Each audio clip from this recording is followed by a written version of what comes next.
This is where you are, and this is what's coming your way in the next 12 months. That's why in today's video, I'm going to rank the main AI coins to help you prepare for that. When I sat down to make this video, I thought to myself, what's the best way to rank these coins that yields the maximum alpha for my audience? I'm going to rank them by what I think will deliver the best risk-adjusted returns. That's the focus of this tier list video. Now, whilst AI has been hyped a lot, it's still only a 40 billion market cap sector in crypto, which means there's room for growth, and every cycle has one of those prevailing narratives that just doesn't go away, and this could be one of them. Before we start, you might disagree with some things I say in this video. That's natural, but always remember the goal of my videos is to increase your odds of making it this cycle, not financial advice, of course. Now, this won't be a typical boring tier list video where they just sort them by market cap. No, we're going to have a proper system by which we analyze each token. All we need to do in crypto is position ourselves in the things with the highest likelihood of pumping with minimal risk. Everybody knows by now fundamentals are not what drives price in crypto. That's why I chose a very specific criteria to rank each coin. These are the major factors which I believe drives price appreciation. The most important is attention. If the answer to this question is no, the only future that awaits the coin is a slow, gradual decline towards zero. And I can back this up with a perfect example with the BRC20 narrative. Look at how well it did during the Bitcoin ETF season. After that, the attention shifted away and it retraced its entire pump. So here's my thesis on the AI narrative. With ChatGPT 5 launching in mid-2024 and also the general trend of AI dominating the world's mindshare, this first section of the criteria can be considered checked off for every coin going forward, especially when you consider the fact that retail will be gradually flowing back into crypto over the next 12 to 18 months. You want to be in narratives that's easy for them to digest. The second most important thing is tokenomics. Who holds the supply and what are their incentives? I've highlighted this in the past. The difference between strong tokenomics and weak tokenomics is literally 100% more money. Now let's get into the tier list. NEAR is one of the best projects in crypto as a whole. They literally raised $600 million, which is actually more than Solana. It's not really a pure AI play with it being a layer 1, but it doesn't matter. The market has already attached the AI narrative to it.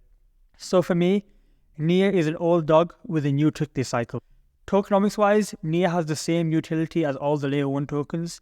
A lot of these AI tokens are memes with no real use case, but in NEAR's case, it actually has real utility with the potential for network effects. I reviewed all the funding information, the unlocks, and the chart, and based on what I can see, a lot of the early investors and backers dumping is already over and happened in last cycle and in 2022. This is bullish because it means the holder base of NEAR right now is a lot stronger, and you can see that with the way it's performing on dips. So the tokenomics for NEAR are very good. And technically, you can see it on the chart too, it's outperforming the altcoin index and it's in a strong uptrend. Typically with this, all you want to see is the daily 200 EMA going up and the daily 25 EMA being held, and NEAR ticks both of those boxes. But in terms of my price prediction, NEAR itself makes up 20% of the AI sector in crypto, and I don't expect that percentage to go much higher. I've spoken with some NEAR bulls and they plan to take profit at around $35 to $40 billion, which I believe is a good region to start taking profit. Overall, I would put this in S tier. As a project, it's one of the best, and I honestly think it's underrated. But in terms of upside potential, for a 10x opportunity, $85 billion is a big ask, and that's why I'm going to put it in A tier for now. Next up, we've got Render, a supposedly decentralized GPU rendering platform. It's a good example of how far good marketing, partnerships, and a cult community will take you in crypto. Tokenomics wise, it has some utility with artists paying for GPU compute with render tokens. It has the burn and mint mechanism. Now, I've researched this in depth and I can honestly say it's overhyped. It's going to take several years before it has any meaningful effect, so don't fall for that narrative. Private sale people from 2017 and 18 got in at 25 cents. It's safe to assume they dumped a lot of it during this last bull market because there was only a 6-month lockup, and if we were up 20x, we'd have sold too. There's the team and advisor tokens, which probably also took profit here. As a side note, Beeple apparently got 2 million tokens just for being an advisor on this project. Anyways, there's a $30 million raise in 2021, which has also been fully vested. So taking into account all these factors, I believe the tokenomics for Render are quite good. There's no huge unlocks or seed buyers eager to dump on you because they likely already have last cycle. This is a common theme you'll see with a lot of these older projects. People hear of them, and most of the time they're right, but not when it has a fresh narrative, fully vested coins, and a good looking chart. For me, that's a good combination for success.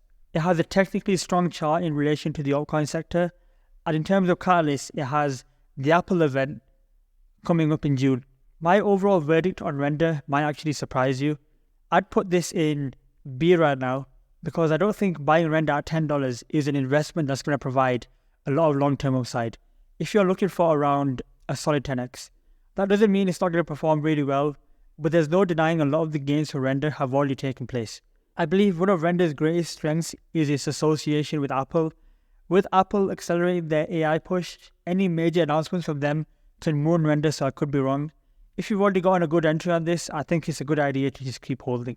Next up, we've got this Illuminati scam called Worldcoin, which can go straight in the bin. This post perfectly explains everything wrong with it. The main things you need to know are, they're selling $200 million worth of tokens at a huge discount. In 58 days, it's going to inflate at 4% per day, and also Sam Altman doesn't even have any involvement in the project. So tokenomics-wise, which I said is the second most important thing to look at, this has the worst tokenomics of any coin in this video. If you're holding this in your portfolio, you should reevaluate. There's a couple more coins that I don't like in this video, and I'll get to those in just a minute. But first, we've got Tau. I want you to keep in mind that this is the large cap edition of this video, and I've done it this way on purpose so that when I release the low cap edition of this video, I'll be able to see which one of the low caps can actually compete with these leaders and give big gains. So subscribe with the notifications on if you don't want to miss that big video. With Tau, the most interesting thing is there's an entire AI ecosystem being built around them. I don't believe there's many other AI coins that can compete in this regard. DCG and DAO5 own about 10% of the Tau supply. I don't know what price they got in at, but since Polychain incubated the project, I imagine they got in at a very good price. So the VCs own about 10% of the supply of Tau. If we're following the 4-year cycle, we should top out sometime next year. By then, the Tau supply will dilute by around 50%. If you hold Tau, you can easily stake it to offset that. But when you do your price predictions, value Tau as a $4 billion to $4.5 billion coin. Overall, the tokenomics are decent. It's not terrible. VCs do have larger bags, and there is dilution coming into play. Technically, however, Tau is actually one of the weakest large cap AI coins. I actually remember thinking during the NVIDIA conference narrative that Tau was actually very weak and underperforming. If you look at Akash, Render, Near, none of those are even close to their 200 daily EMA, which is this yellow line. Slipping under this and not being able to break above it is quite a bad sign for Tau. In terms of catalysts, it's not really that type of project. They like to build dynamically. In that case, major Tau catalysts will be the ChatGPT 5 launch in mid-2024. But I actually think of Tau as the premium AI project. If it gets spot listings on Coinbase, Bybit, OKX, I think it can go to number 1. Overall, I like it. I would put it in S tier, but the only issue is right now, the technicals are holding it back, so that's why I'm putting it in A for now. I would personally look to sell this at around 2 to 2.5k. So with Prime, we've got a rare dual narrative, gaming XAI. It's on Coinbase and is part of the base narrative. Overall, it's a really high quality, well put together project. But this Wayfinder tech the team has built for AI agents particularly impressed me. It's going to have its own token, and you can get this token by staking Prime in the future. This person wrote this prediction for Prime, and I agree that staking will cause Prime price to pump really hard.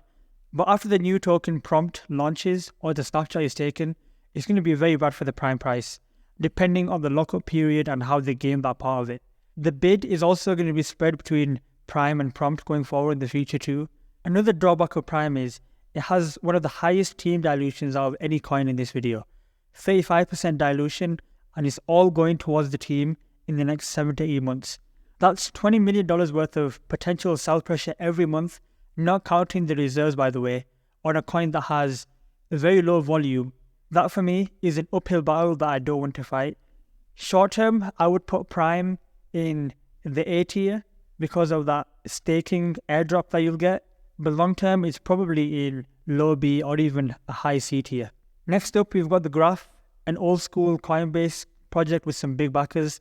Fundamentally, as a project, the Graph is good. It's something that crypto actually needs and it has a strong narrative. Something important to note is that whilst the price chart technically looks good and it looks like it's about to blast off to the moon, if you actually look at the market cap, it recently almost got to its all-time high. Meanwhile, the price looks completely dead and flatlined. And that's because of all the dilution it suffered all these years. And that's something that really worries me about GRT. It's the fact that it's still down 90%. And there's people who bought here, who just want to break even and get out. You might think, okay, you can make the same argument for NIA, but NIA is down 60% from its all-time high, and GRT is down 90%. GRT needs a 9x to break its all-time high, and NIA needs a 2.6x. It makes a big difference. The sooner you break your all-time high, the more clear the skies are ahead, and the better the chart looks. So for that reason, I'm out. I'm putting GRT in the C tier. Some GRT holders may get upset, but look, I'm not buying something where the market cap is almost getting to its all-time high and the price is down 90%. Does that mean it's a bad project? It's a great project. Is it the best place to park our capital? Let's go back to the purpose of this video. I don't believe it fits the bill. In just a few minutes, I'm going to tell you what I would personally hold in my AI portfolio out of all these coins. But before that, I'm going to rank Arweave really quickly. Arweave's main focus used to be permanent and scalable data storage, but now they've got a huge catalyst coming up with the AIO hypercomputer. In fact, this has one of the most potent catalysts out of any of the projects in this list so far.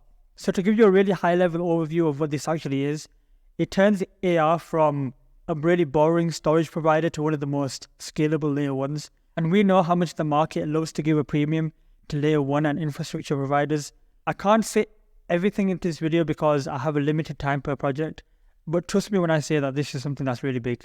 As for the tokenomics, interestingly, AR is backed by Coinbase, but it's not yet listed on Coinbase, so that's a potential catalyst.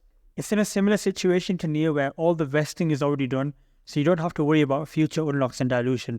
Overall, great tokenomics. It goes back to this concept of old dog and new tricks, but this airdrop is really something that could pump the price.